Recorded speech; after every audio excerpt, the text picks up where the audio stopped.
You're welcome back to your most authoritative news analysis show, Newsfile. And my guests are seated, Abdul Malik Kwekubaku, editor-in-chief of the New Crusading Guide newspaper. We'll get to the president's encounter, and you will discover that his boy was picked as one of 4 or 5 who asked the most terrible and useless questions at the encounter. Then Kofi Bento, he's a lawyer and also vice president of Imani Africa. Imani had said before and continued to campaign that you need less than 40 or 50 ministers to run this country. 50. The president disagrees with them. Okay, so we'll hear from him.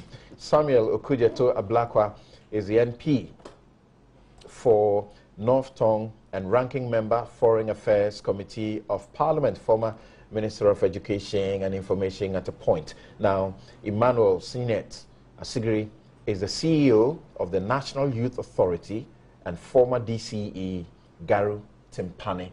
His boss, the man who appointed him, was unaware or did not have figures of the employment situation in Ghana, or of the jobs that he may have created so far. Some say that was a low. Gentlemen, good morning and welcome to Newsfile. Good morning, Samson. Right. So, as you're aware, yesterday there was a release to the state, as in to citizens through the media, that the Vice President, Dr. Mahamudu Bawumia, was unwell, and that the citizenry will be updated as to the status of his health. This morning, like I said, our prayers are with him. But some have suggested that this is unprecedented. And why was it necessary to issue a statement? Is that part of this government's pledge to run a transparent administration? And if that is what it is, it said it was going to update citizens. It's taking how long? And there's no updates. Well, I'm aware that we'll get an update very shortly. Start with you, Ima. Mm-hmm. I hope it's okay to call you Ima. Oh, yeah. Right, thank you very much. Fine. Now, in 2 minutes, what would you say necessitated the statement, and what do we know about this situation? Well, something to answer what necessitated the statement, I probably would be conjecturing if I say I do know. But looking at the way this current administration is going about things, I want to believe that it is a new thing they want to introduce in the way of doing things. If you take into account the way the president from day one went about his appointments, we've never seen that before, where he brings the people he wants to put before Parliament, you know, go through a brief on each of them, and then name what portfolios, you know, they are to take over. I believe it is part of these innovations we are seeing. And for me, the interesting part of it is that it is important that as a country, we move away from keeping some of these things, you know, as a secret from the citizenry. Other jurisdictions have not done that, and I think that it will not be new if we join in this direction. Again, we're all human beings. The Vice President is a human being like myself, and I have known how he's been working so tirelessly to get things done, especially certain responsibilities put before him. It came as news to me yesterday when I also heard about it, because on Wednesday I was with him. I think I was about the 3rd person to see him when he started his day. I was with him at home. I passed by before going to work, and I had a few discussions with him on some, you know, events and programs we are having to come up with. And I did indicate that having given him a hint, I would want to come over to the office somewhere next week to give him details, and we'll look at how we can, you know, do things together. So it is quite interesting that sitting with him in his living room, he looked so healthy, I mean so hearty, you know, with other people. I think when I was leaving, some other group from Germany had come in, and then there was a comment that the German team is here, and everyone was in laughter and that kind of a thing. So for about a little over 24 hours, you happen to hear that, you know, he's been taken ill and a statement is issued. We are all human beings. I know he has he has overstretched his body. He has worked too hard, and sometimes I can gauge, because he and the president, and even people have indicated that the president needs to slow down, because you find them still at work after 12 midnight, and the next morning they are up again and, running about. So these things shouldn't come as any, thing for us to think that why should there be a statement. For me, I know it's brought some kind of apprehension within the system, but our prayers are with him. All right. So he admits that this has brought some apprehension within the system. Would you say it was necessary? And if it's not in a critical situation, why should you actually issue a statement? It's not been our culture, and so some people will be a bit surprised. But it's a necessary tradition. If you put yourself up to the highest offices of this land, your health is directly connected to the well-being of the country. So I think it's a good thing they put out a statement. Of course, some details must be left out. But look, I'll say this. The health status of President Mills and how long it took and how we handled it had a serious effect on governance in this country. All kinds of things happen we won't go into here. But I think that what this government has started is a good thing. We need to be updated on the health status of our leaders. Okay, so that was a good thing, and I think they should continue. You can always leave some details out, but it is a good thing, and we should expand it, And then we should also find a way to make sure that, we have the means within the country to take care of our leaders, at least at a preliminary level. The suggestion, and you hear among the critics of the government, is that this release was just to preempt, the media getting the information and telling it exactly how it would have been. And that it must have been a situation that did not escape the prying eye of the media. And so this was preemptive. They do it first, so everybody, is shut out. Well, yes, people think so, but our media sometimes is not as adept as we think they are, and to get all those pieces of information. And then let the point be made. Medical information, you have some rights to your, privacy. And if you put it out improperly, you could get into trouble. So it's not just stuff that media should just be throwing around the place. We should appreciate that it's important, it's serious. There are confidentiality and personal issues there, so we should be careful how we handle those things. The point, however, is that as long as you put yourself up there to run the country, we have an interest. The nation has a stake in your well-being. To that extent, therefore, you must give us some information. I can choose not to, but you cannot. So I think it's a good thing. We must develop this kind of tradition. And there are a number of things that this president has started, which I think are good. I hope we don't stop it, but we develop it and really have a certain sense of comfort with dealing with some of these, serious Thank you very much, Kofi Bentil. And Sami, what do you say? And of course, we started on the note that we obviously have to pray with him for a speedy recovery. Most definitely, Samson. Let me say good morning to you, to the panel, and to our distinguished listeners and viewers. I must apologize for my voice this morning. I'm coming down with a cold, so my voice is quite croaky this morning. First of all, as you have rightly done, we need to extend our sympathies to His Excellency the Vice President, Alhaji Dr. Mahamudu Bawumia, and wish him a speedy recovery. We have to hold him up in prayers, and as Christians, we know that by his stripes we are healed, no matter what the condition is. I still believe in the miracle business, that the blood of Jesus Christ is able to deliver. So we must all pray for His Excellency the Vice President that he gets well soon and returns to the affairs of state. I do not want to, at this point, go into all of the... You miss the days when you used to preach as an SU president. Go ahead, please. I do not want to, at this point, go into all the speculations, whether it was put out because it is probably a severe condition or it was to preempt and all of that. Those are things that, the public will have the right to engage in. Speculations are a part of human society. What I like about the statement is that we are promised updates. I think that we should leave it to those who are managing government communication to update us as and when.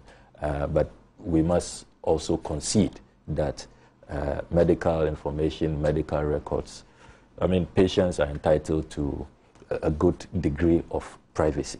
And so we may be disappointed that we may not get the details as we want. Okay. But once again, it brings up the argument for and against full medical disclosures when you are running for public office. I recall that Dr. Papa Kwesindum did a medical test publicly and challenged all others to do that. Maybe at a later date, when the Vice President has recovered and all is well, we can probably have that discussion. Our Constitution has only talked about sound mind, which we all assume that we can know if somebody is sound or not. But certainly later on, we... Thank you very much, Kweku. We're already receiving messages that say that some churches spent time praying for him yesterday, last night, when they went for meetings, and some have been praying this morning. Again, do you think that it was best to issue a statement? Because, like, Asiri, admitted it has caused some concern.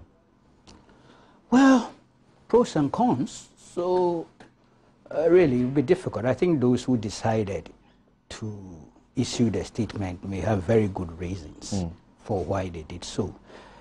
I'm not too sure whether it is the first, perhaps the context. I recall the last time President Mills then was exiting to the U.S. for what he called medical checkup. It was made public. He himself even spoke about it at the airport before he unplaned. And then I remember when Nana Akufo-Addo issued a statement wishing him well and a safe return, Nana was bashed because he used the word medical treatment rather than medical checkup. It became an issue in this country. Whether it's an extension without a difference is another matter. But whatever it is, generally, we were talking of Ed. I wasn't convinced that we should even touch it. Okay. But most of you convinced. I mean, we won the debate. So let's hope for the best. As far as I know, it is not as something that must attract routine. No, these churches and or software centers, I've had a challenge with some of them. Yes. The scaremongering that comes with this religious thing, it worries me. I have to be very honest with you. So now people are going to capitalize on it and do all sorts of prophetic scaremongering and things. I have a difficulty with that. So maybe... But it's not bad. Some may even organize special prayer meetings for him that without knowing the specific state. That creates a different effect, as if, but I have a difficulty. Okay. I believe in God. Allah exists, He's powerful. But you say, as far as you know, there's no cause for concern? There's no cause for alarm. Okay. Even though there are things we've agreed here not to say. Right. We've imposed a code of silence on ourselves. Kweku has been betraying us the second time. Okay. All right. Okay. I don't have the discipline to go along. He should call say what he wants to say. No, he won't do that. Of course, you know that he was against having this issue discussed. I'm sure he was a lot more comfortable when we agreed that certain aspects would not be spoken about. All right. Now, tied to that, the other brief issue we are looking at, and still holding you to 2 minutes, the minority has had the opportunity to come out to issue a statement and to caution the Ministry of Health, in particular, to stop meddling in the University of Ghana, medical hospital, situation. This is a situation that has led to the Flagstaff House bringing both the university and the Education Health Ministry together to reach an understanding, which I have a letter here. Let me quickly, it's very short, I can read to you. Okay. Joint communique, meeting between Ministry of Health, Ministry of Education and University of Ghana, 16th of January 2018, University of Ghana Medical Center Project. A meeting was convened by the Office of the President on the 16th of January 2018 between the University of Ghana, Ministry of Health, and the Ministry of Education to discuss the issue of the ownership and management of the University of Ghana Medical Center. Ownership was not known before it was built. The meeting reaffirmed our commitment to the full and effective implementation of the University of Ghana Medical Center project, reiterated the need to address issues concerning the ownership and management of the medical center. To this end, we assure the university authorities, community, and the general public that government remains committed to the vision of the project, for which it has a vision, but there was no ownership. The vision of the project, for which the government secured a loan of USD 217 million. We therefore wish to inform the university community and the general public that the undersigned parties have set up mechanisms to address all outstanding issues for a successful completion and operation of the facility in line with the vision of the University of Ghana Medical Center project. And who are the signatories? For the Ministry of Health, Kingsley Abuaji Jedu; Ministry of Education, Professor Kwesi Yanka; and University of Ghana, Professor Yao Chumesi. Well, why did you have to issue a statement? Why did you have to issue a caution to government over this issue? Well, thank you very much, Samson. As you do know, this project was commissioned by President Mahama on the 4th of January 2017, some 3 days before he handed over, and President Akufo-Addo took the oath commissioned as a completed project. Of office. Yes, commissioned as a completed project, but that's the first phase, really, because I have seen the design, and I know that there will be a few additions with time. There's supposed to be a second phase. Yes, there's supposed to be a second phase. So the first phase, duly completed, which can be used. I mean, you have full installations, full equipment. You know, it's ready for use. The university authorities actually say they have interviewed staff in excess of, I think, 1,000, and they were ready to start operation. True. I do know about that. So, Samson, you have a situation where this is a loan facility, $217 million. We need to pay back, because with every loan, as you know, when Parliament approves, there are terms to the loan. There's a grace period, there's a repayment period, there's the interest and all of that. So as we are here marking time, interest is accruing, we need to pay. Most importantly, Samson, lives are at stake. Lives are at stake. I mean, if you look at the facilities at the University of Ghana Teaching Hospital, you know that a lot of these conditions for which we are flying out, you know, Ghanaians for that kind of specialized attention, we will save a lot of money and save all of us all the stress if this hospital had been in use since the 4th of January. What is also worrying, Samson, is that whilst over a year, all of these facilities are under lockdown, the deferred liability period has expired. The equipment's in there, there are warranties, most of them for a year. That has also expired. So this needless stalemate is causing so much loss, financial loss to our country. And it's mind-boggling that we can't find a solution. University of Ghana is not a private entity, it's for the state. Why should there be a tussle over the ownership of this university? I am aware of a 2015 agreement signed between the University of Ghana and the Ministry of Health, and we put the details out in our statement. So far as we are concerned, this matter should not have arisen in the first place. There is a clear ownership agreement signed. What we agreed when we were in government was that, yes, we took the facility on your behalf. It's a public university anyway. So you take it over upon completion. So on the 4th of January, when President Mahama commissioned it, it was handed over to the University of Ghana under the understanding that University of Ghana assumes the ownership. And then the Ministry of Health will send 2 representatives to the board of directors, so that government will still be involved in the management, Okay. you know, and the, you know, direction of the institution.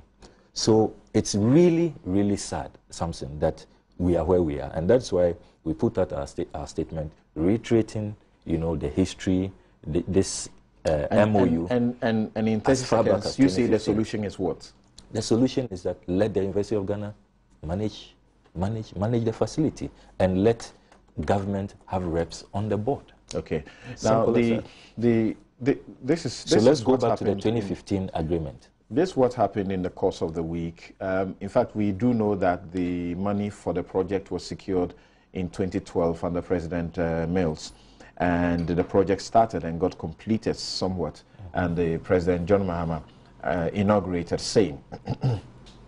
Now, according to former Deputy Minister of Health, Roger Metul, the original plan of the government was to allow the University of Ghana to manage the facility, but the facility, after its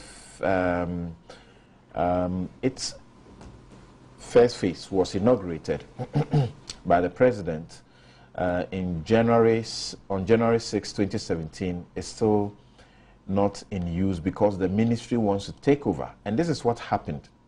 Last week, Cabinet apparently gave a directive for the Ministry of Health to take over the facility. This led to national security operatives going to the facility and seeking to take over. And that is what has led to all the brouhaha that we have witnessed so far. The university authorities say they were ready to commence operations because they have interviewed persons who are going to be employed, I think a little over 1,000 people. The government was supposed to be responsible for their salaries, and the university or the hospital was going to take care of itself. In fact, they needed about, is it 40 or 14 million United States dollars to be able to take off and take off properly. And that money also, they were going to pay back. They have a business plan for the entity to run it and run it efficiently. Kofi, how do you appreciate what is going on? Samson, it breaks my heart. Look, Sam said it. Needless. Okay, needless. And, you know, sometimes we behave in this country as if we don't have any records. As if there's no institutional memory, there's no paperwork. The president, for instance, said he has forgotten about the GFA thing. And this had to do with millions. Okay. Sam is just telling you there was a contract, there was an agreement, there are documents on how this thing was done. Okay, and now you have a situation where a new government comes in, Rambo style. What does national security got to do with this? What does it have to do with that? And look, everywhere in the world, there is good reason why a facility like that must be set in a university. And for the government to take his hands off it.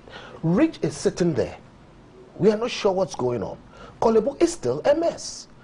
Look, more than 50% of Ghanaians use traditional medicine and they are dying as a result. Okay, I could tell you so many stories. I saw somebody's finger rotting and it took antibiotics worth 5 cedis to solve it. And they didn't know. And they were resorting to medical, traditional medicine. Part of the reason why they don't use these facilities is because even the bureaucracy is too much. Point I'm making is this: we who go to school and go and learn all these things are supposed to do things in such a way that they get better, not worse. You have a 200 million facility sitting there. There are agreements, things have been signed. Okay, please use all your knowledge and intellect and whatever to make it better, not worse. Sitting there not doing anything. Now you're fighting over it and reinventing the wheel of who owns what. That facility they should go back to the documents. They should do what was the intention of the people who set it up. And by the way, the University of Ghana, you don't need anybody to pay anybody's salaries. They spent 200 million doing that thing, run it well. Yeah. There are people doing MBA in health facilities management. Yeah. Teach them using that. Teach the people you are teaching management to manage it. There are nursing students there, teach them there. There are medical students there, teach them there. You already had a facility, the smaller facility over there, which I almost died. I was saved in that place. I'm telling you, there was a time in my life, my urine was black. I was saved in that small hospital. It has done very well. This is a newer one. Please, politicians, stay away If you get involved in anything, make it better, not worse. I don't see why. Are you suggesting the government doesn't have the right, as in the cabinet, to have a change of mind, that we don't want the university to manage it again? After all, this is for the state. I am suggesting that if there is a plan that is ongoing and you have a change of mind, it must make it better, not worse. Okay. This is a mess that is not necessary.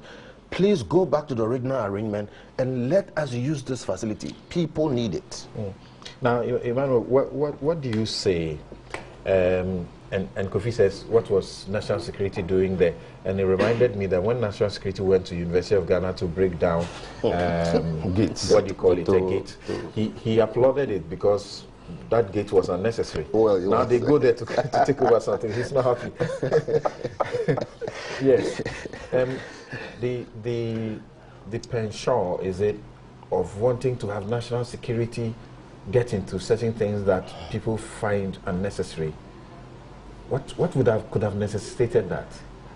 Well, what could have necessitated that is another question we all have to find out, because I equally don't know what was the reason behind national security going to that facility, as to whether with the new policy direction that had come was creating some problems that needed for them to go there. I can't tell. But I want to take it from where Kofi left. The point where he talked about if there is a change, it should make it better and not worse. That is one point that I think that, taking into account what Sami has said, we need to find out what informed the new policy direction. Having indicated that Cabinet, has given a direction that the Ministry of Health should take over. I don't know what informed all these decisions.